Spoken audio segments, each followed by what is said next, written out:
కురుక్షేత్ర సంగ్రామంలో విజయం లభించింది. రాజ్యాధికారం దక్కినప్పటికీ ధర్మరాజుకు ఆ అధికారాన్ని అనుభవించడం ఇష్టం లేకపోయింది.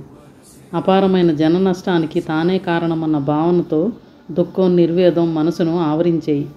సన్యాసం స్వీకరించి అడవులకు వెళ్ళాలని, సాధుజీవనంతో పుణ్యం సంపాదించుకొని మోక్షం పొందాలని నిర్ణయించుకున్నాడు.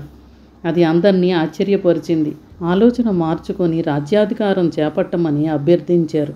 అంతలో భీముడు సోదరుడికి దగ్గరగా వచ్చి నీళ్ల కోసం అగచాట్లు పడాల్సిన అవసరం రాకూడదని ఒక వ్యక్తి కష్టపడి బావి తవ్వాడు. మంచినీళ్లు వచ్చాక అతడు బావిని వదిలేసి వెళ్ళిపోయాడు. ఓ చెట్టు కొమ్మకు పెద్ద తేనె పట్టును చూసాడో వ్యక్తి. ఆ తేనె తాగాలని ఎంతో శ్రమించి తేనెటీగలను తరిమాడు. అవి తొలిగి తేనెతో నిండుగా ఉన్న తేనె పట్టును అలాగే వదిలేసి అతను అక్కడి నుంచి వెళ్ళిపోయాడు.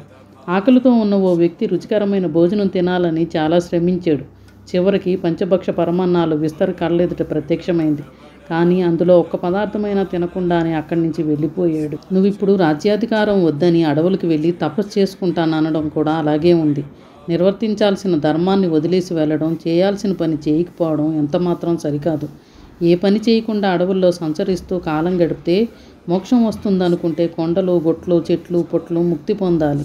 అన్నిటికంటే ముందు వాటికి మోక్షం పొందే అర్హత ఉండాలిగా. ఫలితం గురించి ఆలోచించకుండా ఆ భారం దైవానికి అప్పగించేసి కర్తవ్యాన్ని చక్కగా నిర్వర్తించాలన్నది విజ్ఞుల మాట. ఆ ప్రకారం తత్వజ్ఞానాన్ని పెంచుకొని దైనందిన కార్యాలను ఆచరిస్తుండాలి. అప్పుడు మనం చేసే పనుల్లో పాపపుణ్యాల ప్రస్తావన ఉండదు. సహనం, ప్రశాంతత లభిస్తాయి. మోక్షం సిద్ధిస్తుంది అంటూ హితవు పలికాడు.